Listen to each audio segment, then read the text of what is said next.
Hello అండి, ఎలా ఉన్నారు అందరూ?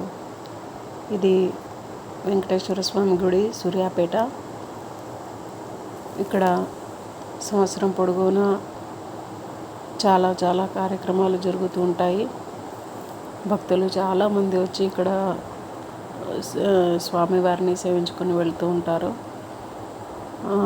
శనివారం చాలా పెద్ద సంఖ్యలో భక్తులు వస్తారు వెంకటేశ్వర స్వామిని దర్శించుకోవడానికి.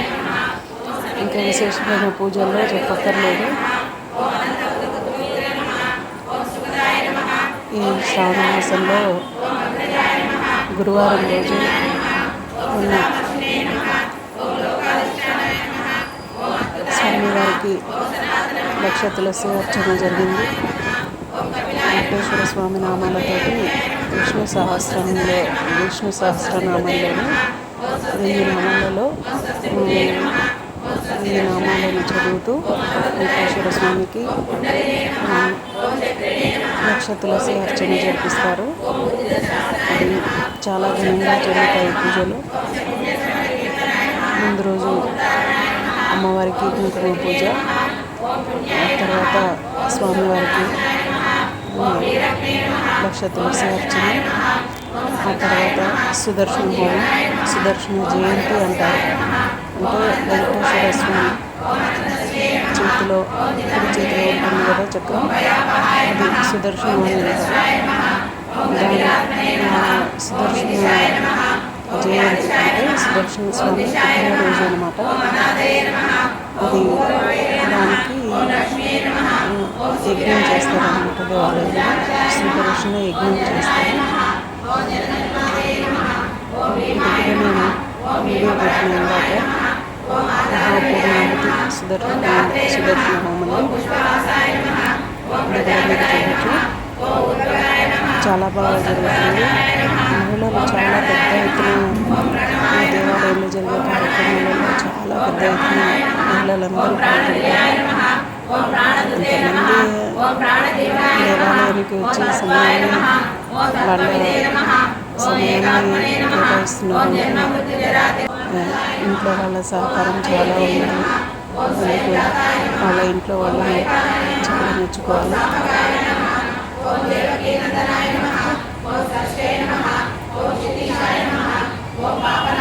దాదాపు ఒక 10 బస్తాల తులసి తీసుకొచ్చి దాన్ని మంచిగా దళాలు అంటారు. అంటే ఆకులు కాకుండా దళాలు, మొదట్లో కొమ్మకు మొదట్లో ఉండే ఒక గుత్తులాగా ఉంటుంది, దాన్ని దళం అంటారు. తెలిసే ఉంటుంది అందరికీ. ఆ దళాలతోటి స్వామికి అర్చన జరిపిస్తారు. ఇది జై శ్రీమన్నారాయణ. కుంకుమ పూజ ఇది వీడియో. ఇది శ్రీ వెంకటేశ్వర స్వామి దేవాలయం అండి, సూర్యాపేటలో. తులసి అర్చనకు ముందు ఇక్కడ ప్రతి సంవత్సరం కుంకుమ పూజ, ఆ తర్వాత శ్రావణ మాసంలో స్వామికి పూజలు చాలా బాగా జరుగుతాయి.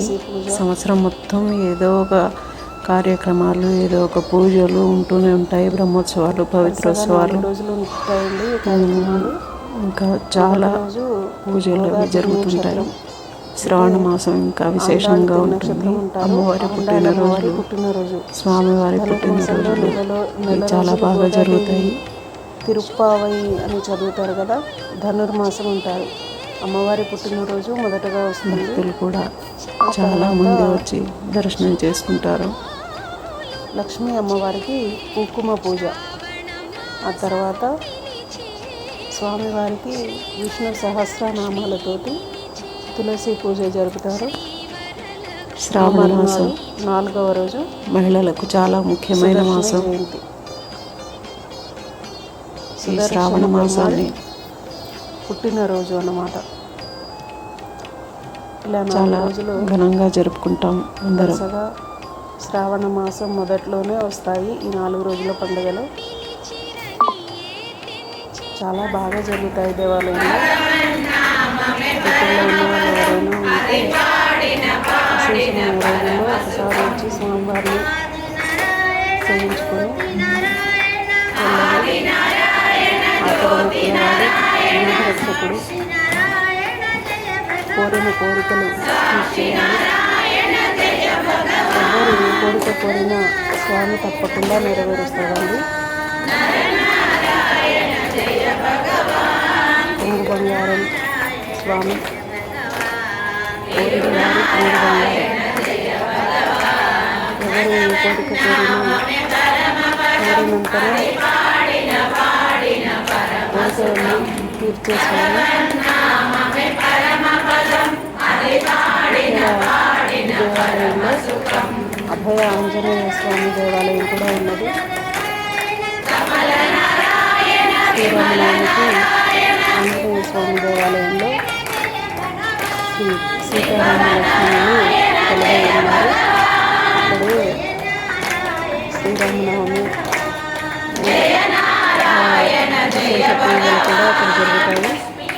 ఆంజనేయ స్వామికి 11 ప్రదక్షిణలు చేసి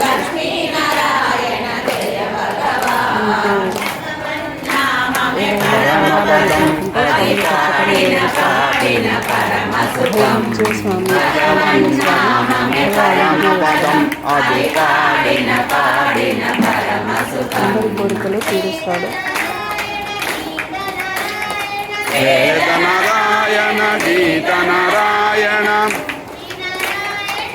పిల్లల కోరికలు తీర్చని నారాయణ జయ భగవాన్.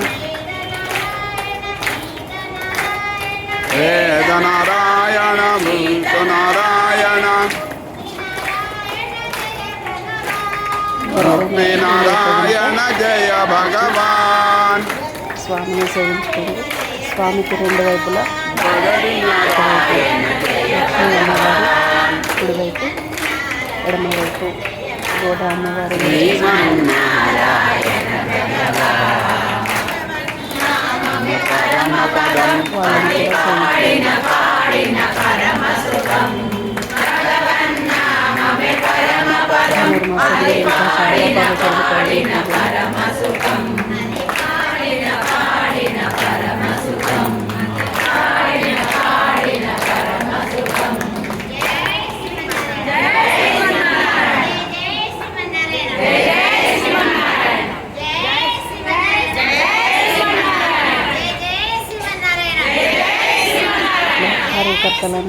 అందరూ కలిసి తులసిని దళాల కింద ఏరు చేసి స్వామి పూజకు సిద్ధం చేస్తారు. బస్తాల కొద్దీ తులసి కదండి, వాళ్ళు కొమ్మలతో తీసుకొచ్చి ఇస్తారు. మనం దాన్ని దళాలుగా మార్చి స్వామి అర్చనకు విధంగా తయారు చేసుకోవాల్సి ఉంటుంది. చాలామంది కార్యకర్తలు ఇందులో పాల్గొంటారు.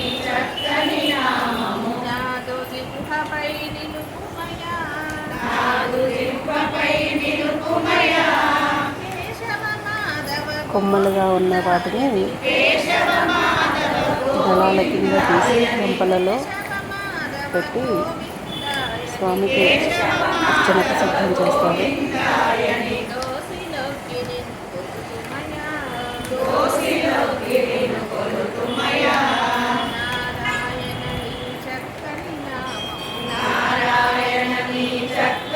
అందరికీ శ్రావణ మాసం శుభాకాంక్షలు. జై శ్రీమన్నారాయణ.